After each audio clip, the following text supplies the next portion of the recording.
آپ کے کارناموں میں سے مسجد توحید ہے۔ یہاں ناروے میں ایک چھوٹا سا سینٹر اسٹیبلش کرنا، اس کو بنانا، اس کو صحیح طریقے سے چلانا آسان کام نہیں، لیکن اتنی بڑی مسجد، شیعہ کی واحد مسجد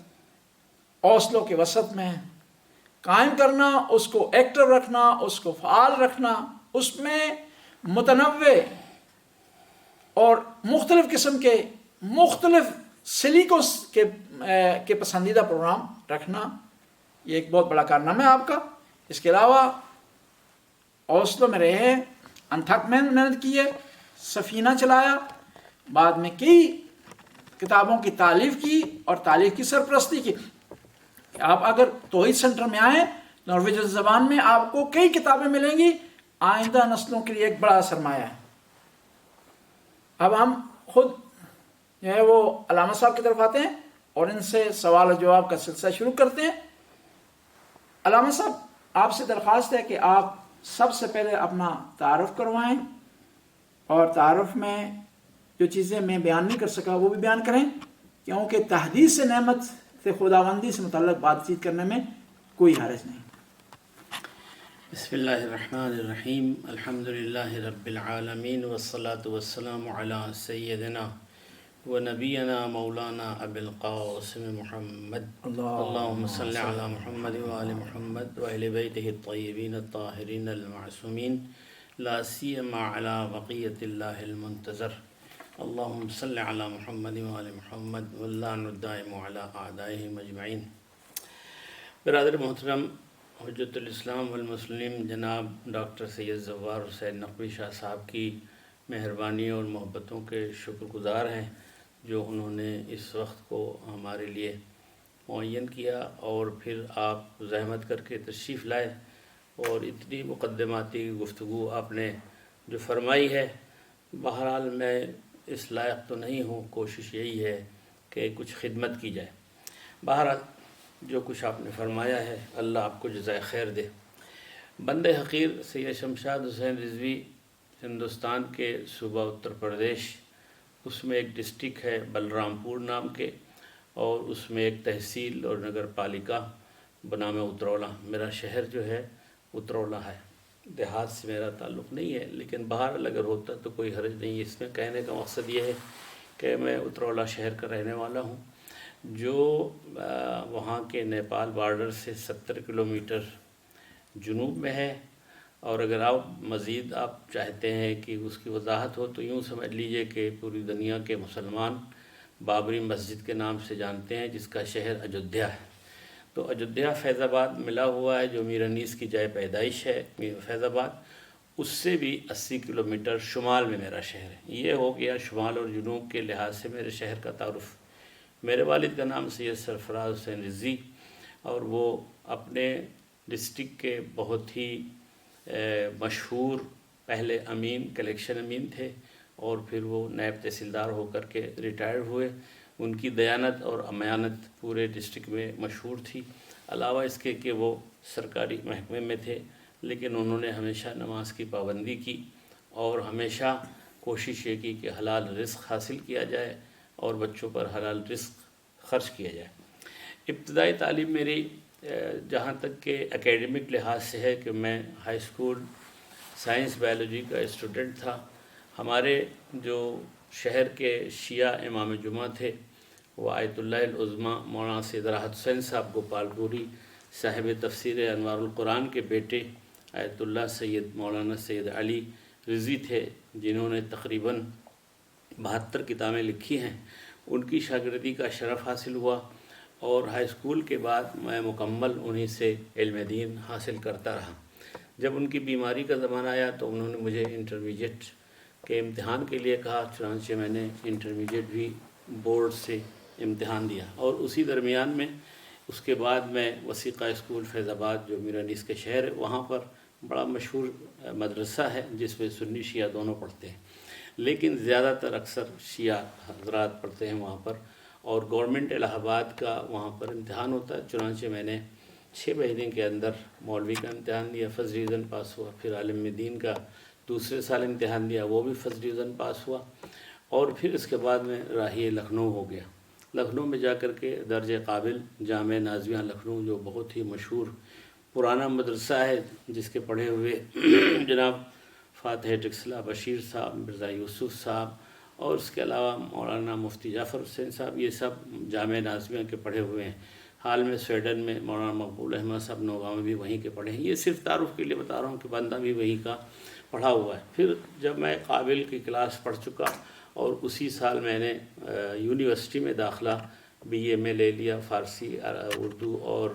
ایجوکیشن سے اور انگلش کے ساتھ، اور اسی کے ساتھ ساتھ میں پڑھتا بھی رہا، اور رات میں یونیورسٹی کی تعلیم حاصل کرتا رہا، دن میں پڑھتا بھی تھا اور پڑھاتا بھی تھا، یہاں تک کہ میں نے فاضل، ضمیمہ ممتاز الافاضل اور ممتاز الافاضل فرسٹ ڈویژن جامعہ نازمیہ لکھنؤ سے پاس کیا۔ وہاں بھی میں الجبرا، جیومیٹری، میتھمیٹکس، جغرافیہ اور تاریخ پڑھاتا رہا، اور سائڈ میں فارسی بھی پڑھاتا تھا۔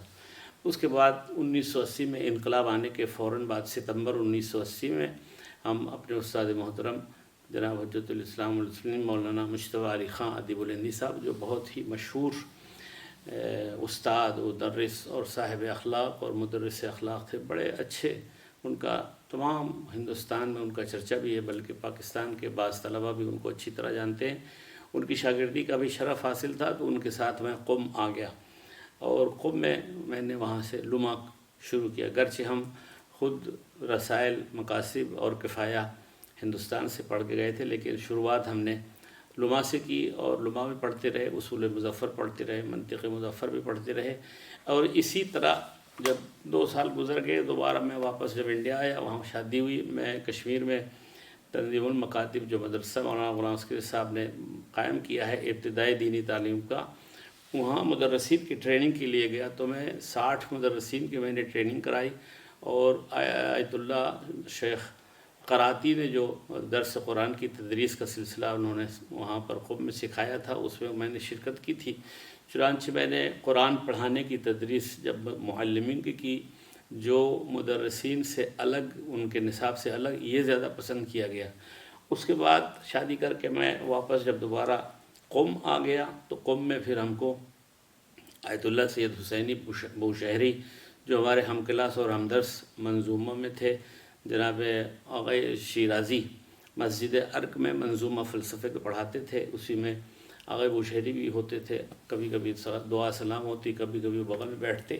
چنانچہ وہ زمانے میں آیت اللہ منتظری کے زیر اہتمام ابراہیمی صاحب کی سرپرستی میں آغا بوشہری جو آج کل امام جمعہ ہیں اور حوزہ علم قم کے وہ جنرل سیکریٹری ہیں، اس وقت میں وہ مسئول آموزش تھے، تو اس وقت انہوں نے مجھے بلایا کہ بھئی یہاں پر جو ہندوستان، پاکستان، بنگلہ دیش اور انگلینڈ اور سویڈن کے لڑکے آئے ہوئے ہیں، اردو زبان ہیں، ان کو پڑھانے کے لیے آپ یہاں پر آئیں اور اپنی خدمات انجام دیں۔ پہلے میں نے سوچا، لیکن پھر میں نے سوچا کہ ایک اچھی چیز ہے، تدریس سے مجھے پہلے سے شوق ہے، اور میں انڈیا میں بھی جامعہ نازمیہ میں 4 سال پڑھاتا رہا۔ میں نے شروع کر دیا اللہ کے توکل سے۔ 1 مہینہ گزرنے کے بعد میں گیلری سے گزر رہا تھا، تو جناب آغا بوشہری نے آواز دی، رضوی یہاں ہو۔ میں نے پوچھا کیا بات ہے؟ کہنے لگے یہ بنگلہ دیشی 7-8 لڑکے ہیں، وہ شکایت کر رہے ہیں کہ بھئی ہم اس لیے ایران نہیں آئے تھے کہ ہم شیعہ فقہ پڑھیں۔ یہ ٹھیک ہے کہ ہم امام خمینی سے اور انقلاب اسلام سے متاثر تو ہیں، تو پھر آپ سنی فقہ پڑھائیں۔ میں نے کہا میں نے سنی فقہ پڑھی نہیں ہے، تو پھر میں کیسے پڑھاؤں؟ تو آخر میں انہوں نے کہا اچھا جائیے۔ میں چلا گیا، دوسرے دن بلایا، انہوں نے کہا کہ میں نے اور بھی 2-1 مدرسین سے بات کی ہے، لیکن قرآن آپ ہی کے نام ہے، تو آپ ہی کو پڑھانا پڑے گا۔ بہرحال اللہ کا شکر ہے، انہوں نے یہ کہا کہ بھئی رات میں آپ مطالعہ کیجئے، اگر کہیں آپ پریشان ہوں گے تو صبح کو ہم دونوں مباحثہ کر لیں گے۔ یہ بات طے ہوئی، لیکن اللہ کا شکر یہ ہے کہ ہم نے پورے 1 سال سنی فقہ پڑھائی اور امتحان بھی لیا، اور طلباء خوش بھی رہے۔ مختصر قصہ یہ کہ اسی دوران انڈیا میں جنوب ہند میں کرناٹک میں بنگلور، میسور اور پریا پٹم اور مختلف شہروں پہ جانا ہوا دانش جیان ایرانی کے ساتھ۔ اس کے اگلے سال جو ہے سن 85 میں میں تنزانیہ چلا گیا، وہاں پر دارالسلام میں اور سونگیا میں اپنی خدمات انجام دی، لیکن مراسلاتی سلسلہ ہمارا مولانا مقبول صاحب جو سویڈن تورلتن میں ان سے تھا، چونکہ وہ بھی نازمیہ کے پڑھے تھے، مضامین لکھتے تھے اور ہم بھی مضمون لکھتے تھے، تو اس طرح غائبانہ طور سے ہم ایک دوسرے کو جانتے پہچانتے تھے۔ ملاقات قم میں ایک بار ہوئی تھی، ان کو جب میں نے لکھا کہ میں سونگیا دارالسلام میں آیا ہوا ہوں تو بڑے خوش ہوئے، اور انہوں نے یہاں پر انجمن حسینی سے بات کی کہ اس سال محرم کے لیے آپ مولانا شمشاد صاحب کو بلائیں۔ اس وقت میں انجمن حسینی کے پریسیڈنٹ جناب سید سجاد حسین کاظمی صاحب تھے، انہوں نے خط لکھا، اور پھر اسی طرح سفارت کا تعلق ہوا، جس کے ذریعے سے سازمان تبلیغات اسلامی سے میں 1986 میں ناروے آیا۔ سازمان تبلیغات میں جہاں آیت اللہ تصغیری جو ہے وہ دبیر کل تھے، اور آغا احدی جو ہے اس کے انچارج وغیرہ تھے، تو ان لوگوں کی سرپرستی اور ان کے کہنے سے میں جب یہاں آیا تو میرا ویزا تو 2 مہینے کا تھا، اہلیہ اور 2 چھوٹے بچوں کے ساتھ آیا تھا، ایک بچہ گود میں تھا اور ایک 3 سال کا تھا۔ محمد حسین 3 سال کے تھے، علی مشتبہ جو ہے شاید 4-5 مہینے کے۔ کام جب شروع کیا، پہلے محرم کی مجلسیں ہوں گئی، اس کے بعد ہم نے اعلان کیا کہ ہمارا ویزا 2 مہینے کا ہے، تو اب یہاں پر ہم مدرسہ بھی پڑھائیں گے، جمعات بھی ہوگا۔ ہماری اس دلچسپی تبلیغ کو دیکھ کر کے ان لوگوں نے فیصلہ کیا کہ روکا جائے، اور اسی زمانے میں سویڈن سے بھی میسٹا جماعت سے بھی میری دعوت تھی، لیکن خیر انتظامیہ نے پکا فیصلہ کیا کہ ہم آپ کو سویڈن نہیں جانے دیں گے، آپ یہیں رکیں۔ جب یہاں پر پولیس سے اجازت کی بات کی گئی تو پولیس نے ویزے کا انکار کر دیا۔ پھر کاظمی صاحب نے وکیل کیا، اور وکیل کے ذریعے سے 2 سال میں بغیر ویزے کے یہاں رہا، اور پھر جب گورنمنٹ کی طرف سے فیصلہ ہو گیا میرے رہنے کا، تو پھر میں نے ویزا لیا، اور اس کے بعد واپس پھر ایران اور انڈیا ہوتے ہوئے دوبارہ واپس آیا۔ چنانچہ اس کے بعد پھر تبلیغات کا سلسلہ شروع ہوا، تو اس وقت میں انتظامیہ بدلی، اور پھر کافی ایکٹیو ہو گئی انجمن حسینی، جس میں سفینہ میگزین نکل رہا تھا، ریڈیو کاظمی صاحب چلا رہے تھے۔ اس کے بعد کانفرنسیں شروع ہو گئی، سنی شیعہ اتحاد کا سلسلہ شروع ہو گیا، اور پھر باہر سے علامہ ذیشان حیدر جوادی صاحب، مولانا فیروز حیدر صاحب، مولانا وسیر صاحب کراچی، اور مولانا رضی جعفر صاحب، اور اس کے علاوہ سبت جعفر صاحب، یہ لوگ سب آتے رہے، اور ہر سال ایک اتحاد بین المسلمین کی سیرت کانفرنس انجمن حسینی کی ہوتی تھی۔ جس وقت میں سفینہ میگزین نکلنے لگا، امریکہ سے اور افریقہ سے لوگ خط بھیجتے تھے کہ یہ کون سی تنظیم ہے جو اتنی ایکٹیو، اتنی فعال ہے، کتنے لوگ ہیں ان کے پاس کتنا پیسہ ہے۔ حالانکہ ایسا کچھ نہیں تھا، یہاں پر بس چند مومنین اس میں تھے، اور کام زیادہ تر کراچی پاکستان میں سبت جعفر صاحب کی محنتوں اور رضی جعفری صاحب کے بھائی کی محنتوں کی وجہ سے سفینہ میگزین نکلا۔ ایک بات یہ ڈاکٹر صاحب کو بتاتا چلوں کہ یہاں پر ٹی وی ہم نے چلایا تھا، جو آج کل آپ اہل بیت ٹی وی یا ہدایت ٹی وی یا جتنے بھی ٹی وی آپ شیعہ دیکھ رہے ہیں، سب اس سے بہت پہلے 1990 میں جب میں انجمن حسینی میں تھا، تو 1990 سے 1993 تک جو ہے وائس آف اسلام کے نام پہ ٹی وی تھا، اور یہ وائس آف اسلام اوسلو کے ارد گرد 70 کلومیٹر کے اندر تھا۔ چونکہ ہمارے پاس امکانات نہیں تھے، لیکن اس لحاظ سے بس اتنا یہ تھا کہ جو ہے وہ ٹی وی چل سکے۔ اس میں ہمارا اور علامہ مشتاق احمد چشتی صاحب کا بڑا اچھا تعاون رہا، اور ہم دونوں نے آپس میں یہ طے کیا تھا کہ کسی بھی اختلافی مسئلے کو نہ آپ چھیڑیے گا اور نہ ہم چھیڑیں گے۔ چنانچہ ہمیں یاد ہے کہ ٹی وی کے ذریعے سے 2 باتیں صرف اطلاع عرض ہے، جیسا کہ ڈاکٹر صاحب نے کہا، ہم بنعمت ربک فحدث، اللہ کی نعمتوں کو بیان کرو۔ میں سادے لباس میں جب کبھی بازار میں گرون لینڈ جاتا تو اکثر لوگ کہتے یہ ٹی وی پر تھا، یہ ٹی وی پر تھا۔ ہوا کیا تھا کہ ہم نے اہل بیت کے فرامین کو عمومی طور سے، مثال کے طور سے صدقہ دینے کے کیا ثواب ہیں، اسی طرح پابندیاں نماز کے بارے میں، اسی طرح نفقات واجبہ اور نفقات مستحبہ کے بارے میں جو گفتگو کی، تو کافی لوگوں نے پسند کیا۔ ایک جگہ میں فاتحہ کے لیے گیا تھا برادران اہل سنت کے، تو انہوں نے یہ کہا کہ میں نے آپ کو دیکھا ہے، کچھ آپ ایسے پہنے ہوئے تھے ٹی وی کے اوپر۔ ہم نے کہا خیریت، میں ہی ہوں۔ تو کہنے لگے میں آپ کا پروگرام ضرور دیکھتا ہوں مولانا، مجھے ٹائم نہیں ہے کہ میں مسجد جاؤں اور کیا کروں، میں کام کرنے کے بعد سو جاتا ہوں، لیکن جب آپ کا پروگرام آتا ہے تو میری بیوی مجھ کو اٹھاتی ہے اور چلاتی ہے، جگاتی ہے اور کہتی کہ آؤ پروگرام آ گیا، تو آپ گھر میں آ کر کے مجھ کو تعلیمات سے دیتے اور آپ کی اردو سے بھی ہم فائدہ اٹھاتے ہیں۔ بہرحال یہ ایک مختصر سی داستان انجمن حسینی کے حوالے سے تھی۔ پھر بہرحال ایک سلسلہ آگے بڑھتا گیا، عراقی، ایرانی اور غیر پاکستانی لوگ بڑھتے چلے گئے، جنگ ایران عراق کی وجہ سے، جنگ افغان کی وجہ سے، تو پھر اس کی وجہ سے اتنا نہیں تھا کہ ایک مرکز میں سب سما سکیں، تو پھر دوسرے مرکز کا وجود آیا جس میں غیر پاکستانی، بہرحال جس میں عراقی، لبنانی اور انڈین اور سویڈش، نارویجن، اسی طرح کے لوگ اس میں شامل ہوئے۔ 1994 میں مرکز توحید اسلامی کی بنیاد پڑی اور رجسٹرڈ ہوا۔ اس کے بعد کرائے کی جگہوں پر لیتے رہے، ہوتے ہوتے سن 2000 میں یہ جگہ جو اس وقت ہم یہاں بیٹھے ہوئے ہیں اس کو خریدا گیا، اور قرض بھی تھا ہمارے اوپر۔ اس کے بعد پھر پیسے کی جمع میں پوری دنیا کا سفر کرنا پڑا، اور اسی کے ساتھ ساتھ جو ہے ہماری خواتین جو گھر سے نہیں نکلتی ہیں انہوں نے بڑا کوآپریٹ کیا، کتنوں نے اپنے زیور دیے، کتنی عورتوں نے کھانے پکائے، بریانی اور روٹی کباب، اور نیشنل ڈے جو 17 مئی ناروے کا اس دن بیچا۔ بچے ہمارے اور نوجوان جو -20 ڈگری -25 ڈگری میں گھروں پہ جا کر کے وہ کاسے لے کر کے اور چھوٹے چھوٹے ڈبوں میں پیسے کو جمع کیا۔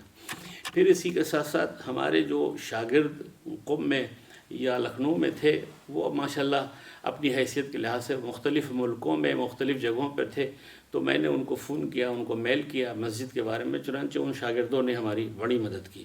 اور ان شاگردوں نے تعارف اس انداز میں کہ اپنے ایریے میں تعارف کرایا، اور اس تعریف کے لحاظ سے 2 سال کے اندر، یعنی جب 2013 میں ہم نے اس کو شروع کیا اور 15 میں مسجد ہو گئی، تو اس 2 سال میں پیسے اتنے آئے کہ ہم سوچ نہیں سکتے تھے کہ یہ پروجیکٹ 18 ملین سے 24 ملین کرون تک تھا، لیکن 32 ملین کرون کے نیئر اباؤٹ، تقریباً 32 ملین کرون یعنی $4,000 4 ملین ڈالر، 40 لاکھ ڈالر۔ تو اس طرح یہ مسجد مکمل ہوئی۔ اب یہ مسجد جو ہے اس وقت صورتحال یہ ہے کہ یہاں پر عربی میں، فارسی میں، اردو میں جمعے کا خطبہ دیتا ہوں، اور جو ہمارے نائب جناب شیخ مولانا جلول صاحب، محمود جلول صاحب ہیں، وہ عربک اور نارویجن میں خطبہ دیتے ہیں۔ محرم میں یہاں پر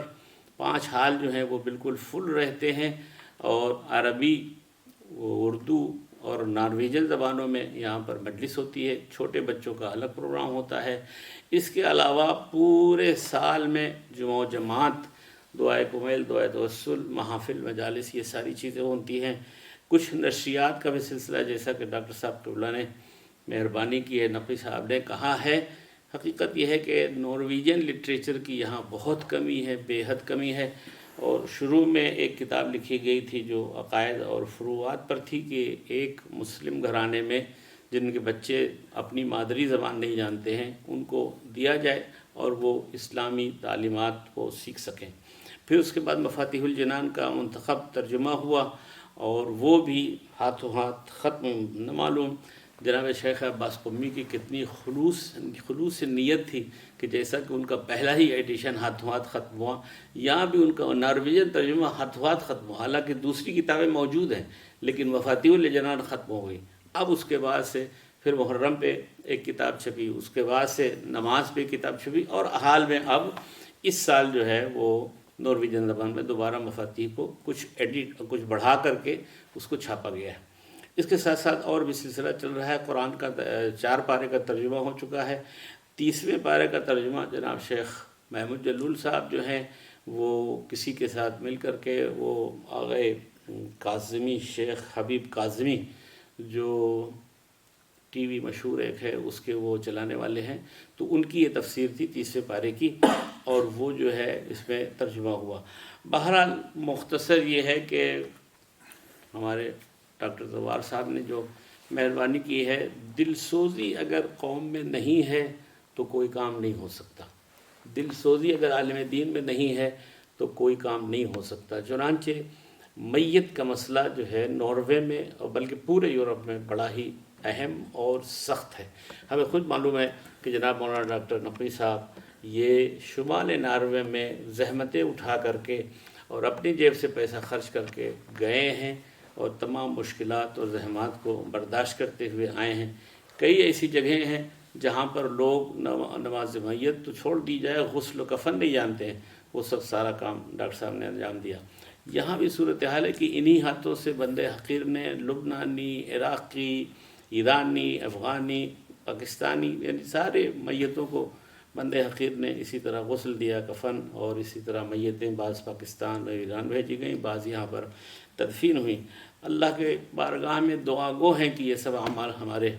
قبول ہوں اور آئندہ نسلوں کو ان سے انسپائریشن ملے، ان کو انکریج ہو کہ ناروے میں رہتے ہوئے کام کر سکیں۔ بہرحال یہ ہم نے کچھ مختصر سی بات کی ہے، مگر نہیں یاد ہو پائے کچھ آپ سوال کریں گے تو شاید مجھے یاد آ جائے۔ بڑا اچھا سلسلہ جاری ہے اور ہم سوالات کا سلسلہ شروع کرتے ہیں اور مزید ان سے ہم استفادہ کرتے ہیں۔ اگلا سوال جو ہے وہ علامہ صاحب سے یہ ہے کہ انہوں نے طالب علمی کا زندگی گزاری ہے، حاملے میں گزاری ہے، اور طالب علم جن مشکلات سے گزرتے ہیں انہوں نے اپنے آنکھوں سے دیکھا ہے، حس کیا ہے اس کو، اور سارا یہ مشکلات جو طالب علم جھیلتے ہیں اور سہتے ہیں یہ دین کی خاطر، مذہب کی خاطر۔ اب مجھے یاد ہے کہ ہم پشاور مدرسے میں ہوا کرتے تھے تو ہماری ایک روٹین ہوا کرتی تھی، نماز تہجد کے لیے جاگنا، پھر صبح کی نماز کی جماعت میں شرکت کرنا، پھر اس کے بعد مباحثہ، مطالعہ اور درس و تدریس کا سلسلہ شروع ہو جاتا ہے، اور یہ شام تک جو ہے وہ سونے تک مسلسل ماسوائے کہ تھوڑا ریسٹ کیا جائے، تھوڑا سا کھانے کا وقفہ ہو، یہ سلسلہ جاری رہتا ہے۔ اور مجھے امید ہے کہ ہندوستان میں یہ سلسلہ اسی طرح ہوگا۔ ہم تھوڑا سا اس بارے میں معلومات لیتے ہیں علامہ صاحب سے اور ان کی طالب علمی کی زندگی سے متعلق پوچھتے ہیں کہ جب آپ مدرسے میں تھے تو آپ کی مدرسے میں کیا روٹین تھی، کس طرح جو آپ کے پروگرام جاری رہتے تھے، کس طرح درس اور اس مباحثہ یا مطالعہ کا سلسلہ جاری رہتا تھا؟ بہت شکریہ آپ کا۔ میں نے 2 مدرسے ہندوستان کے ہیں جو میں نے استفادہ کیا ہے، ایک وثیقہ عربی کالج فیض آباد ہے اور ایک جامعہ نازمیہ لکھنؤ ہے۔ لیکن ان دونوں مدرسوں سے پہلے میں اپنے گھر کی، اپنے شہر کی ابتدائی تعلیم کے بارے میں عرض کروں، جو میں نے آپ سے عرض کیا، ہمارے استاد تھے مولانا سید علی صاحب قبلہ گوپال پوری، جو مولانا راؤ حسین صاحب کے بیٹے تھے، اور آپ ان کو اچھی طرح جانتے ہیں تفسیر کے لحاظ سے، جو خود تو آپ اس کے ڈاکٹریٹ آپ نے کیا ہے تفسیر کے بارے میں۔ تو بہرحال انہوں نے بھی تفسیر لکھی، تفسیر رموز التنزیل ان کا نام ہے، 3 یا 4 جلدیں ہیں۔ یہ اتنے باعمل عالم تھے، اتنے زاہد اور متقی تھے کہ ان کا کوئی جواب نہیں تھا، اور تمام علماء ہندوستان کی زبان پر رتب اللسان لوگ جانتے ہیں کہ مولانا سید علی صاحب کیسے تھے۔ علاوہ اس کے کہ انہوں نے اپنے باپ کی میراث پائی تھی، علمی لحاظ سے واقعی وہ طاق تھے، اور ان کی ایک مشہور کتاب ہے الفرقۃ الناجیہ، شاید ہم نے، اگر آپ نے وہ دی یا نہیں دی ہے تو انشاءاللہ حاضر کی خدمت کریں گے۔ ایک وہ کتاب ہے جو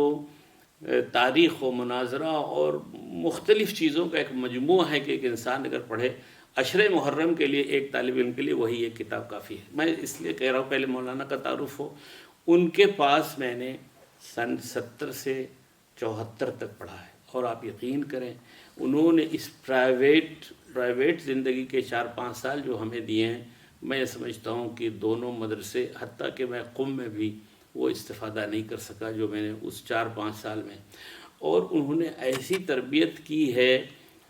ہر اعتبار سے، علم کے لحاظ سے، عمل کے لحاظ سے، اخلاق کے لحاظ سے، یعنی وہ مضبوط بنیاد انہوں نے جو رکھی، خدا رحمت کرے، ان کے درجات کو بلند کرے، وہ ایسی چیز سے ایک فقیرانہ زندگی کی تربیت انہوں نے کی تھی۔ چنانچہ جب میں وثیقہ عربی کالج فیض آباد پہنچا تو بعض طلباء کو ان تربیت کے لحاظ سے جو انہوں نے میری تربیت کی تھی، میں نے بڑا فرق پایا۔ ایک تو وہ شہر بڑا شہر تھا اور وہ کمشنری تھی، ہمارا شہر بہرحال اس کے مقابلے چھوٹا تھا۔ اس شہری زندگی میں جو طلباء بعض ایسے تھے جو واقعی بس مجھے لگتا ہے کہ ان کو زبردستی بھیجا گیا ہے، تو وہ جو ان کو زبردستی بھیجا گیا تو ظاہر ان کے پڑھنے کا اور ان کے عمل کرنے کا انداز بھی الگ تھا۔ لیکن کچھ طلباء ایسے تھے جیسے مولانا جابر صاحب قبلہ، جنہوں نے ہمارا استقبال کیا اور انہوں نے مشورہ دیا۔ یہاں آئے ہیں 2 مرتبہ، اور ان کا میگزین بھی اصلاح کے نام سے نکلتا ہے۔ ان جیسے لوگ بہت کم تھے، اور یہ جو آپ نے فرمایا پاکستان میں جو سلسلہ درس و تدریس کا ہے تقریباً ایسے ہی ہے، کچھ کم و بیش کہہ سکتے ہیں، لیکن اسی طرح کا سلسلہ ہے۔ صبح نماز فجر کے وقت اٹھ جانا، یا بہت سے طلباء پہلے اٹھ جاتے تھے جن کو تہجد پڑھنا ہوتا تھا، تو اس طرح سلسلہ رہتا تھا درس و تدریس کا، اور اسی کے ساتھ ساتھ جو ہے وہ پڑھنے پڑھانے کا سلسلہ ہوتا تھا۔ لیکن یہ ہے کہ ہمارے زمانے میں 2 استاد نازمیہ میں بڑے اچھے تھے، بلکہ وثیقہ میں پہلے عرض کروں، ایک تو مولانا فخر الاتقیاء حجت الاسلام والمسلمین مولانا وسیم محمد صاحب جو پرنسپل تھے، وہ خود بڑے باصلاحیت تھے، ان سے ہم نے بہت کچھ پڑھا، مطلب اس میں نحو و صرف کے علاوہ ہم نے فقہ و اصول کو بھی اسے پڑھا تھا، اور ادیب الہندی صاحب اس زمانے میں پہنچ بھی گئے تھے جن کا میں نے ذکر کیا۔ لیکن جامعہ ناظمیہ میں 2 بڑے